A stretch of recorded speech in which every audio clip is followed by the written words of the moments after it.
Assalomu alaykum, hurmatli kuzatuvchilarimiz, sog'lommisizlar? Bizga bugun tarsovchi pila kelgan. Buni muammosi knopkasida bo'lgan. Pilamizning xarakteristikasi bilan uni birkasida ko'rsatib o'tilgan 2018-yilda ishlab chiqarilgan 750 vatt 3000 оборот minutiga bo'ladi. Disk diametri 30 santimetrni tashkil qiladi. Xullas, buni muammosi knopkasida bo'lgan. O'zlari alishtirmoqchi bo'lishgan, lekin eplasha olmagan. Keyin bizga murojaat qilishdi. Knopkasini alishtirdik, lekin shunda ham ishlamadi deb aytishdi. Buni ko'rib, hozir tuzatib, natijalar bilan sizga ko'rsatamiz. Xudo xolasa, video davomida kuzatib boring. Pilamizga o'ziga keladigan bo'lsak, pilamiz professionalniy alyumin podstavkali bo'ladi. Mana alyumindan proshniy qilib ishlangan. Sifatlariga gap yo'q.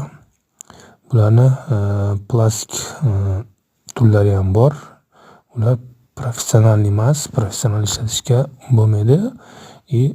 Tekis va to'g'ri kesishsa olmaydi graduslarda xatolikka yo'l qo'yish mumkin bo'lib qoladi. Shuning uchun sizlarga ham shunaqa ustachilik bilan shug'ullanadigan bo'lsangiz, shunaqa tarsovchi pilalar olishni maslahat beramiz. Endi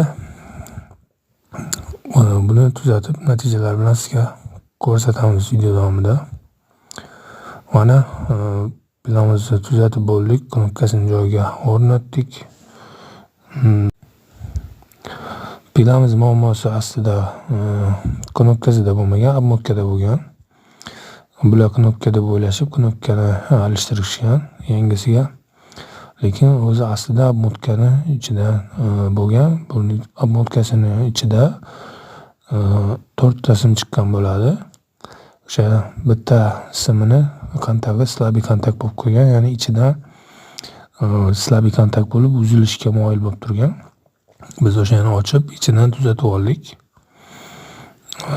Hozir birgalikda tokkovlab ishlatib ko'ramiz, qanday ishlashini.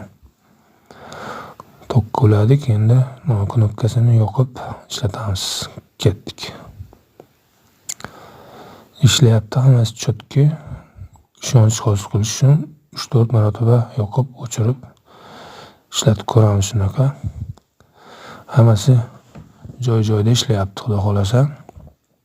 Ochilib qo'ygan joylarni ham bekitib yubordik. Chang va nimadan himoya qilish uchun. Iloji bo'lsa, o'zlaring ochib tuzatishga harakat qilinglar. Hammaga rahmat, sog' va salomat bo'linglar.